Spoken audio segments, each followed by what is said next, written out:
Can you play this one clip of the guy in Germany I just sent you? I don't know if you guys seen this clip or not of this guy in Germany walking around upset at people saying, you can't record me. He says, who the hell are you? It's my country.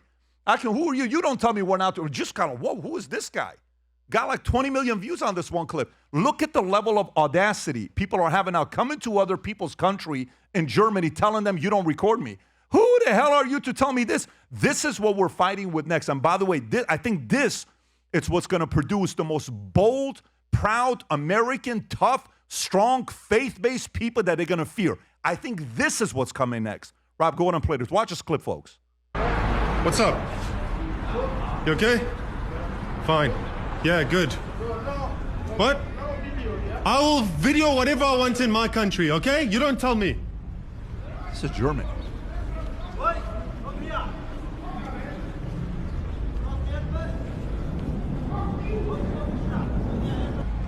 Look, they're cheeky. They think they can tell us. Alles gut, bei dir? No, it's okay. Thanks. Try to sell him drugs? He just tried to offer me speed on camera. Man.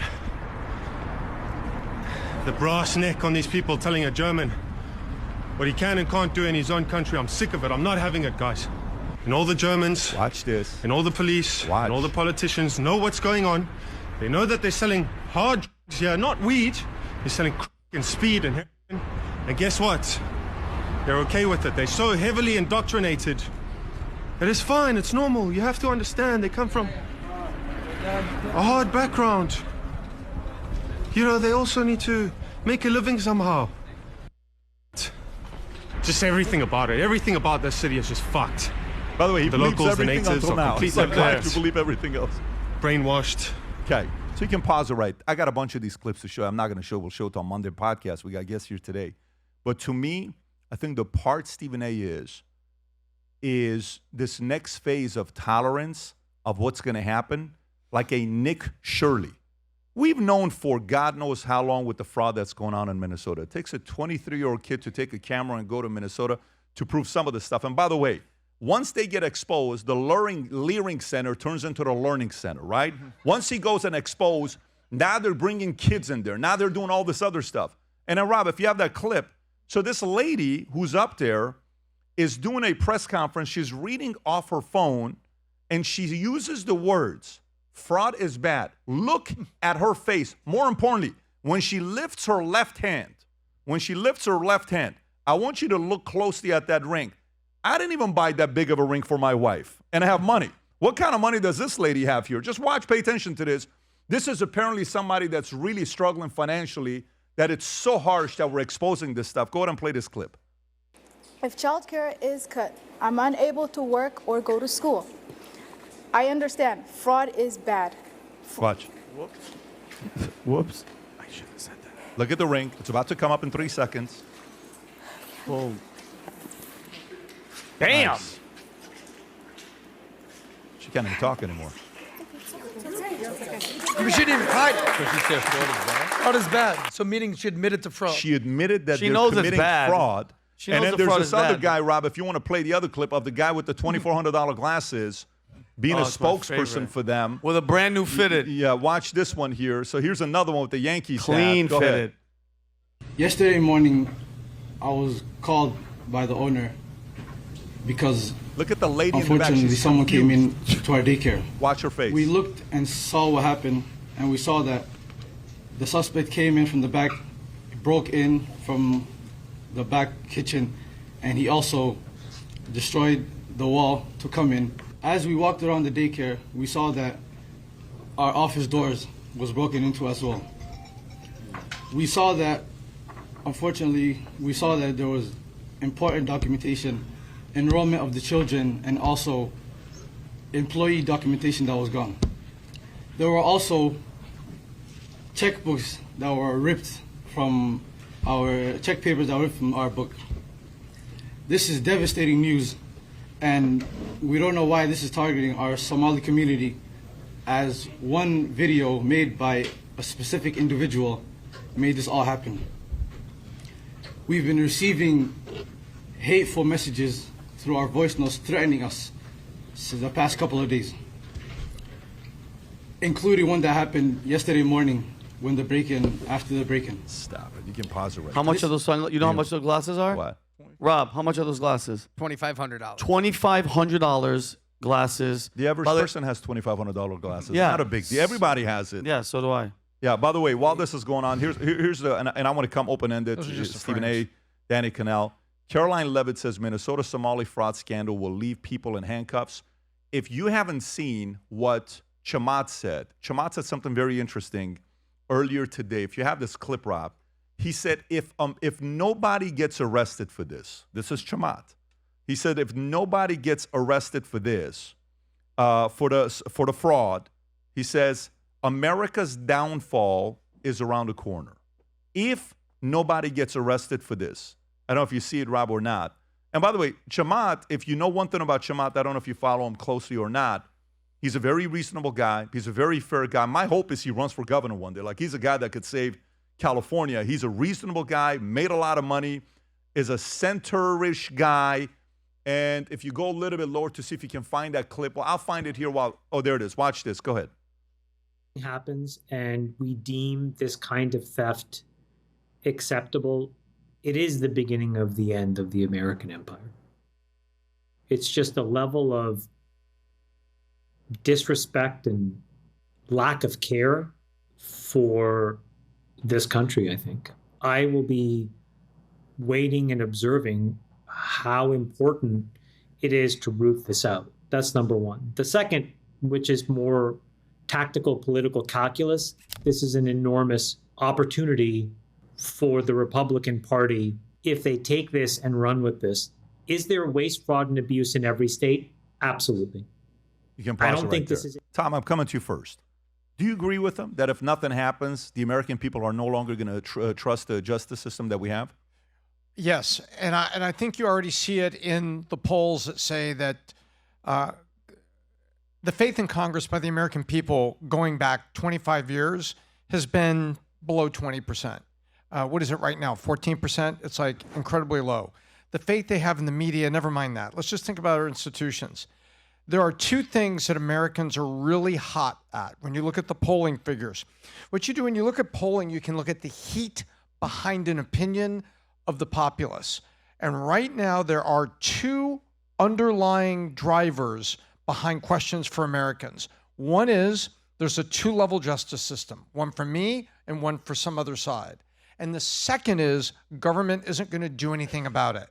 Those two things are underneath the American opinion on Epstein, the American opinion on the fraud right here. Americans believe there's a two-level justice system. Americans believe that government isn't going to do anything about it. Chamath is right. When we see, look how big this became, not just Minnesota.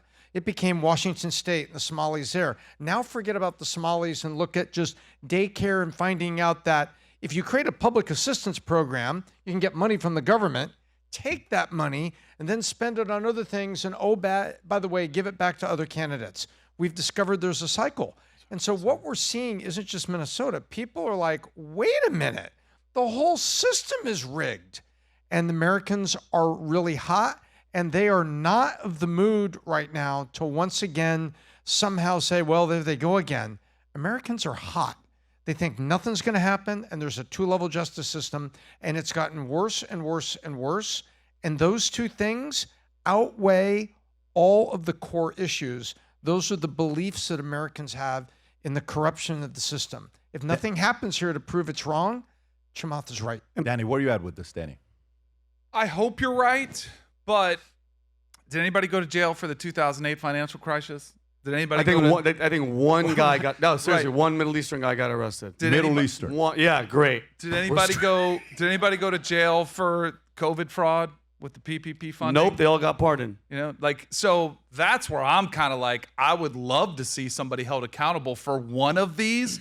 But as far as this would be America's downfall, we've survived a lot worse, and I think we can survive this. The thing that concerns me, and your conversation with Nick Shirley was incredible, was I think this is just the tip of the iceberg. When they either go further down the road in Minnesota, or he had the lady on from Ohio was like, please come look at our fraud that's happening here. Wait till we start seeing it all over the place. I think we're just at the tip of the iceberg. But I would agree. I would like to see somebody in handcuffs. I would like to see somebody held accountable. But I feel like most Americans are kind of just like, I'm not going to believe it until I see it. Well, in the past 2 years, $35 million of the money that was frauded out from those daycares in Minnesota, in the past 2 years was given to political contributions, and Rob has it right there. And that's, guys, this is such on a deep level. Like, if you guys ever think everything's happening in Minnesota, all these problems are Minnesota, and me and Tom were talking about it while we were in Aspen. I was like, wait a minute, why of all people did they pick Tim Walz? Why have nobody in here ever heard of Tim Walz? And then all of a sudden Kamala's running, and it's like, wait a minute, maybe they were going to funnel all that money, bring his, tampon in the bathroom, loving ass, put him in, and then have all that money funnel in there. But then I thought about this. There's another, I want to ask you guys. You can't blame the Somalis. I don't blame them. They're coming from a third world country. Piracy and all that stuff is happening on the freaking waters. What? They are incentivized to come here. The Democratic Party is like, hey, come here, border wide open. If the government tries to put barbed wire, we're going to send in and we're going to pick it up. Bring your asses in here. Vote for us. No IDs. Scam, but just keep the money coming back. You can wear $2,800 glasses and you can wear a freaking Hope Diamond on your finger. Everything leads back to the Democrats. And I get what Stephen was saying about affordability and all that, but guess what? This is a $18 trillion problem. And you know what I read, Pat? And this is what I'm getting sick and tired of, is this. It's just our lip service at Americans. How much more do we need to see? And do we have to, till we say enough is enough? I mean, collectively, we're the dominant force. In the Declaration of Independence, it says this: when the government gets tyrannical and starts acting up, whenever any form of government becomes destructive of those ends, it is the right and the obligation, not guess, of the people to alter or abolish it and to institute a new government. At what point are we're just sitting here, they're stealing billions, they're open the border, our young kids are getting raped, they're getting murdered, crime is up, and all we do is bark, bark, bark, bark, bark, and they're gonna put in another. Gavin Newsom is the front runner for presidency. Are we? And they're gonna do the same thing. And I'll bet anybody in here $100,000, his first order of business, open the border. Open the border, and the same problems are gonna keep coming. Okay, so it's up to us, Pat. It's the American people, we have to just say, guys, no. Stand together and just say, we're not gonna pay taxes. For a freaking month, we're not doing shit. We're gonna sit here and do this. Let me, future looks bright under my feet. That's what we're gonna do. By the way, out of everything you said, you know what I caught? What? When 3 years ago Vinny came here, he was making $50 bets. Vinny's not making $100,000 bets. Holy shit, Vinny. That's true. Make some noise for Vinny, folks. He's making bigger bets. Yeah. I don't know. Certain times I'll mess with Vinny when that right vein pops out. No. I know he means business. But Adam, honestly, how much longer are we going to go? Yeah. Oh, they just stole another $18 billion. By the way, they opened the border again. How much more? You know what is interesting? There has never been this much. Trump at his New Year's Eve party, he said, we're going to hold a lot of people accountable. We're going to arrest a lot of people, all this other stuff. His own son said, people better start getting arrested. I love that. And everybody commented that said, bro, your dad's the president. Like, give him a call. Yeah. Stephen A. I'm going to let Adam go first. Adam, go ahead. All I want to say, my mom is from Minnesota. Every summer of my life I'd spend in Minnesota. Minnesota's like the whitest state in America. I would show up. I'm white as hell, and I know a few words in Spanish. Are like, oh, this guy's exotic as hell. Hola, ¿cómo estás? Welcome to Minnesota. So I would see this immigration issue. I thought it was an immigration issue. What? Somalians? What's going on here? So what are they doing here?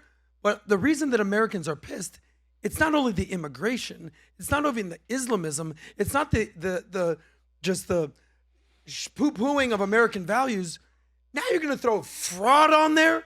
Billions of dollars of fraud? Americans like, nah, hell to the nah. So I thought it was immigration. It's actually fraud. What's going to actually happen? You talk about accountability. Nothing. The difference between accountability is they're playing the victim. Oh my God. And then they catch themselves. So there's going to be some accountability there. Stephen A. There needs to be accountability. You don't do something like that and get away with it. And obviously anybody that's been involved in such heinous, irreparable acts should be arrested and prosecuted to the fullest extent of the law. Let me get that out the way first. That's automatic, okay? But getting back to Vinny, see, here's where the problem lies. Them. It's all of them. Are we going to sit here with a straight face and act like the Democrats are the only one that engage in fraudulent behavior? that they're the only one that have milked government dollars for their own selfish needs and to their own selfish ends. The point is that I often joke about I'm friends with Sean Hannity. We go back and forth, button heads all the time, but I've known this man for 23 years, and he's a good friend. He really, really is. And I've often said this. Somebody could go out in broad daylight who is conservative and commit murder at 3 o'clock in the sunny afternoon with cloudless skies on a sunshiny day. And the first words that'll come out of Sean Hannity's mouth is the Democrats did it first. And he'll have evidence of those Democrats who did it. And what I'm saying is, along the way, there have been excuses, there have been justifications, rationales that have been thrown out there to absolve one side. We're not going to get back to prospering as a country until we remember the very, very values that we swear to live on and to hold all sides equally accountable. So I'm not saying let any Democrat off the hook that could be found guilty of such heinous acts. I'm saying you got to make sure that the due diligence, the fervor, the passion, the same energy applies across the board to all parties concerned, because the standard is the standard, as Mike Tomlin, the coach of the Pittsburgh Steelers, would say. The standard. You said is some the things standard. about him recently, by the way. Yes, I did. But the standard is the standard. Yeah. And as long as we're making sure that as a nation, we're equally distributing that level of punishment, then we're good. I agree. And say, Whoa, hold on. I disagree. No, wait. I'll tell you, he's mostly right. Because if you remember, George W. Bush, he was the worst president we've seen by far, maybe under Biden. But in recent memory, the Biden administration was a disaster. So if you want to talk recent memory, you're 1,000,000% right. But there's major problems in this country. Both sides are to blame. But recently, it's been a Democratic problem that's ruining Adam, this you took country. the words out of my mouth, because I was in the United States Air Force, Stephen, during 9/11, and I remember when Bush Jr. got on that aircraft carrier, and it was America, and dude, I cried. We were emotional, and it was that attitude of Mission accomplished. It was 100-hour war. Yeah, let's go, bro. 9/11, New York. Let's go. War. And then they're like, wait, and mind you, I'm in the military, and I'm not Republican, Democrat. I register. I just vote for what's right in the moment. And then I was like, wait a minute, weapons of mass destruction. Wait, there's no weapons of mass destruction. Wait a minute. We just killed 1 million people. What? No, we're just going to change the name to Enduring Freedom. Trust me, bro, I had the hate and the anger towards the Republican Party still to this day. I think George Bush Jr. deserved to be in prison. We saw Cheney, Rumsfeld, all those guys deserve war crimes. If they're dead, I pray that they got right with God before they died. But Adam made a great point. From what I've seen from Biden and all, it's just right now, they're not even hiding anymore. It's out in the open. They don't care. Hold everybody accountable. But in my lifetime, from what I'm seeing, like, if we keep this up, it's a wrap. And now that we're slowly, look at Texas. It's starting to spread. New York. Like you said, if you told me New York was going to go with this guy 10 years ago, I would have said there's absolutely no way. So the change is happening. But I'm telling you, Stephen, in my heart of hearts, bro, it's us. It's Americans have to stop and say, no, enough is enough. We're like, well, we hope they arrest him. No, the hell with that. They better arrest him, or we have to go do something. Seriously, Pat. For me, Stephen A., here's how simple it is for me. I'm in a meeting with this guy who was the number 2 guy at AIG. Jennifer's in a meeting. He's flying in with his lawyer from AIG to drop our contract, because at an event in Napa Valley, when we went, Tico was only 6 months old. Tico, that was the first time I actually spent time with you, buddy. You don't even know it. I was changing your diapers nonstop, and I was working 100 hours a week, so I finally got some time with you at Napa. They went baking. Mommy and Papa went, and I stayed back. So they come back, and my wife and my dad are arguing in the living room of the hotel in Napa Valley. And he's saying, don't tell him.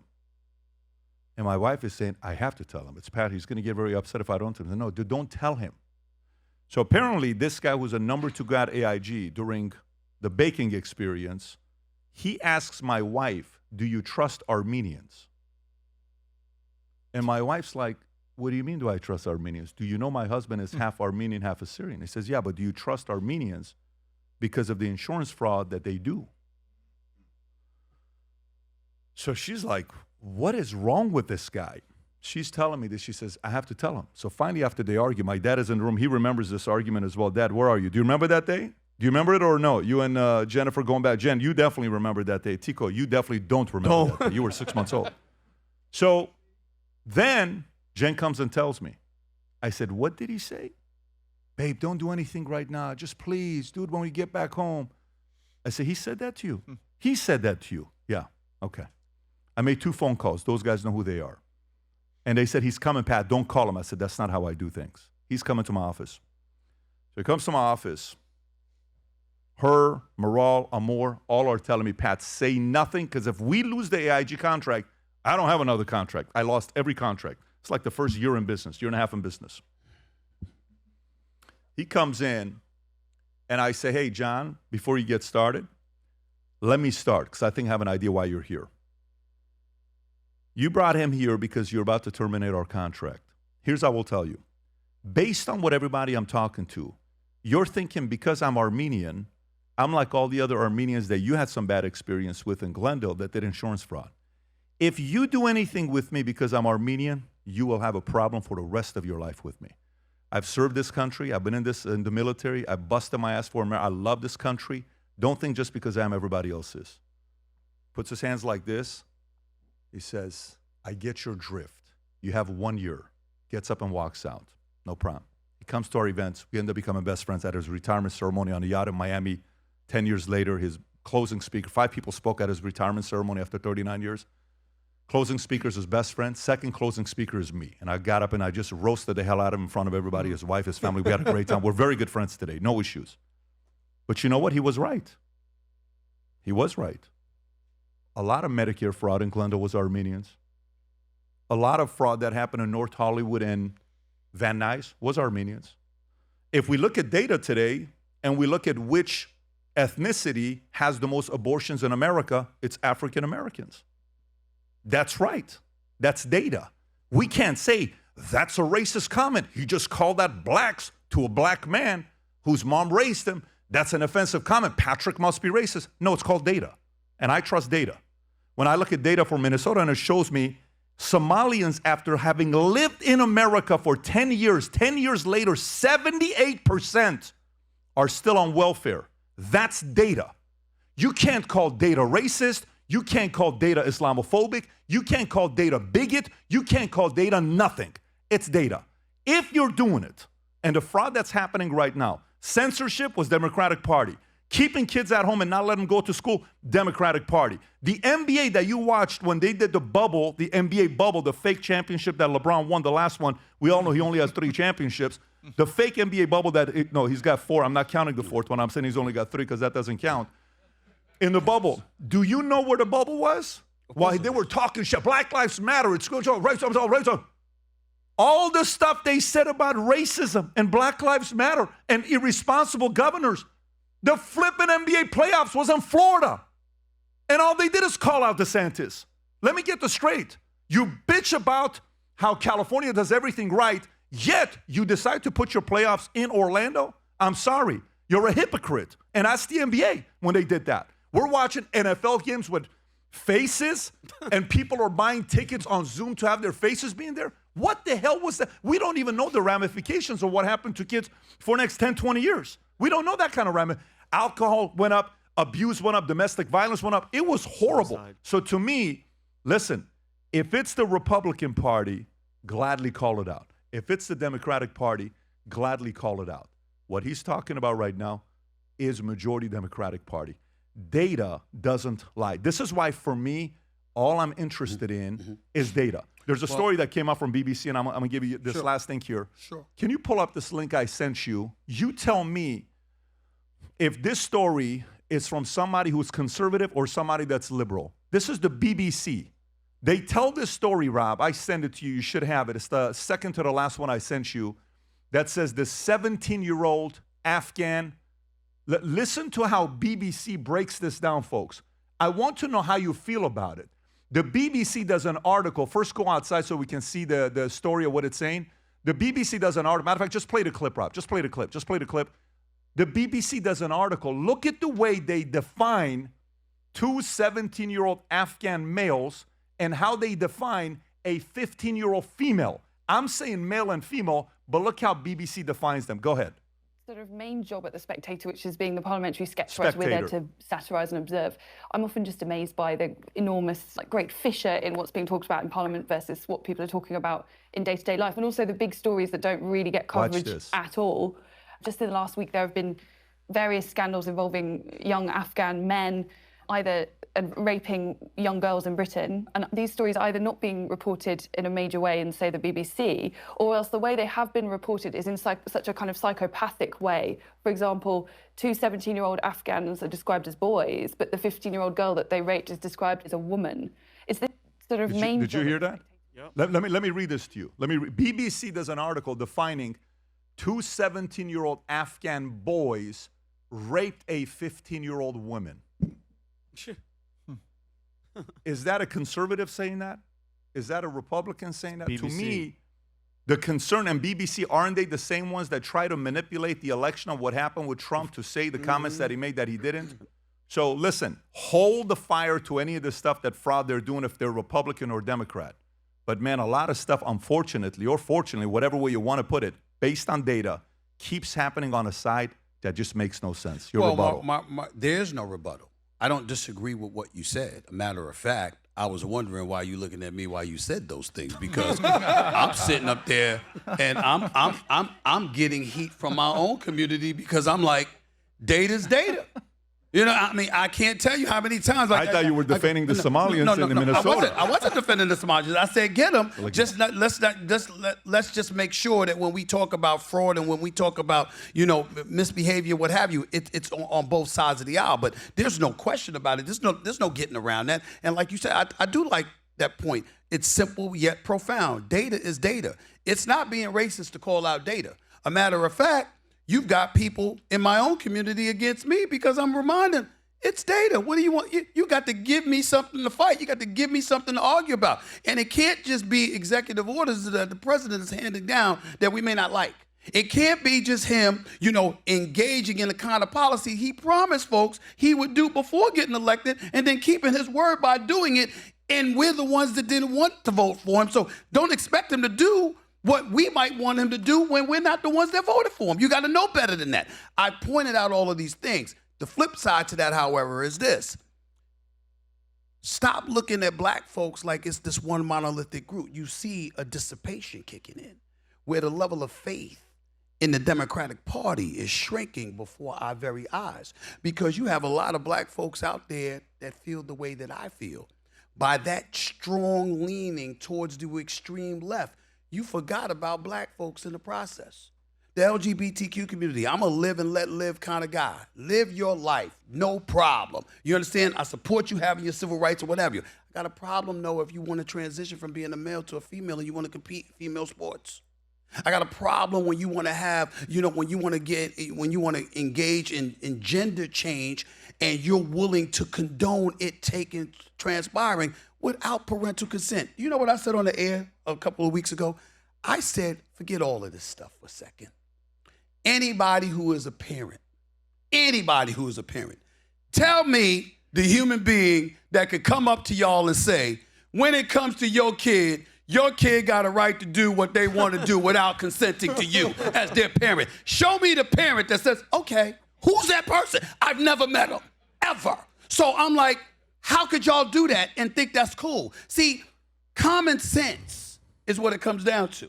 And when people look at me and they say, Stephen, we good, because I might disagree with you, but if you make a point, damn it, you made a point. Vinny, you made a point, damn it, you got me. Adam, you made a point, damn it, you got me. Danny, of course you got me. Right. But so do I. And my point is, at the end of the day, it's about common sense. And because why? Because that's where both sides can't escape from. You can try, but you can't run from common sense. And something as simple as the example that I just used, any parent, raise your hand if somebody can come to you about your child, telling you what your child can do without your consent. They're a child. You're paying their bills. You're taking care of them. You have dominion over them. Oh, but now you want to hold me accountable for that, but when it comes to something else, oh, okay, they got the right to do what they want to do without consulting you. To me, that's automatic disqualification for any politician that lets that come out of their mouth. And I've said so publicly, so I don't disagree with you. By the way, for what it's worth, can we all agree, like, Stephen A. looks like he should be in the next Miami Vice. Be honest. The way he's dressed. Like, that's, I think so. You know what? Honestly, You'd be that's right. ridiculous. You'd be I'm right if sitting I had here, on my white I'm suit. just kind of If I had going on my like white this. suit. I'm like, all right, but he looks like Miami Vice. He looks like he's a Miami Vice, Look, but he sounds like he's a Republican at this point. I'm a centrist. I'm a common sense guy. Can a That's it. centrist win, though? Common sense. Can a centrist win? Because you were talking about Newsom playing to the progressive. They have owned and taken away from the left You party. have to find somebody on the left, because the right is the right, and they got their party in order. They know who they are. They're not apologizing for it. This is who they are. This is what you're gonna have to deal with. They're gonna be formidable, whether it's Rubio or DeSantis or J.D. Vance or whomever. The Democrats they're the ones that's a house divided. And they think they're going to win the 2026 election, and maybe they will if Trump keeps dropping the ball with some of the things that he says and how he alienates. He hurts his own party because they're not voting for Trump. They're voting for his. He got to be careful about that. But the bottom line is this: when you talk about the presidential election in 2028, you don't have a straight up bona fide big time candidate as of yet. And I think that it's not about being independent or just a straight centrist in that regard. It's about looking at your party and saying, damn it, I don't care how much you want that. That ain't gonna work. That ain't gonna win for us. That's not gonna resonate with the American people. That's not gonna make the American people happy. I get where you're coming from with your extreme leftism, but it ain't gonna fly. So guess what? This is where we're going as a party. The question is, who's that individual that can pull the party closer to the center? I don't see anybody on the Democratic side that's capable of doing that yet. But can I ask one question, though? Because what we saw with Biden, Stephen, I don't think they'll accept who was running the show when Biden was in. We obviously know it wasn't him. Whoever those big names are that we don't, we know, I think it's Obama. I think it's Hillary. Anthony Blinken. I think it's Tony Blinken. I think they're not going to shift. I get what you're saying. They're not going to shift. Like, anytime in my history, a Democrat came in and was like, you know what? Let's not go to war with Vietnam. What'd they do to that guy? They shot him in the head in Dallas in front of the world, in front of his wife. That's what happens when you come into the party and you don't do what the party says. Well, but if you only thing I'm gonna say is this, last point. It was supposed to be Hillary's turn. Of course. In 2007. Mm-hmm. Yes. Obama came. Yeah. And there was nothing they could do to thwart that momentum. Yes, I'm saying I agree. that's what it's going to take in order to accomplish. I get what you're saying. It's a daunting task. Yes. But it is possible that somebody could come along if you're talking about common sense and moving, just pulling the party to closer to the center. I do think if that person is out there that can pull that off, they can win. That's what it will take. You know what we get to say? Go bet on Kalshi if you think so. If you don't, well, we'll see. Yeah, we'll see what's going to happen. Kalshi. We'll see what's going to happen. Yeah. Because quite frankly, I wouldn't mind a Stephen A. on the stage trying to do that. I wouldn't mind it. And how about this? If he has that, I would, guess what? I'm not Republican. I would vote for him in a heartbeat because I know he's not going to do the stupid crap that they'll, like the border. When we set out to create a shoe that blends comfort, function, and luxury, we had the choice to make it fast. We had the choice to make it cheap. We chose neither. Instead, we chose Tuscany, Italy. We chose true Italian craftsmanship, each pair touched by 50 skilled hands. We chose patience, spending 2 years perfecting every detail, and we chose the finest quality at every step. Introducing the Future Looks Bright collection. Not rushed, not disposable, not ordinary. Rather, intentional, luxurious, timeless. If you enjoyed this video, you want to watch more videos like this, click here. And if you want to watch the entire podcast, click here.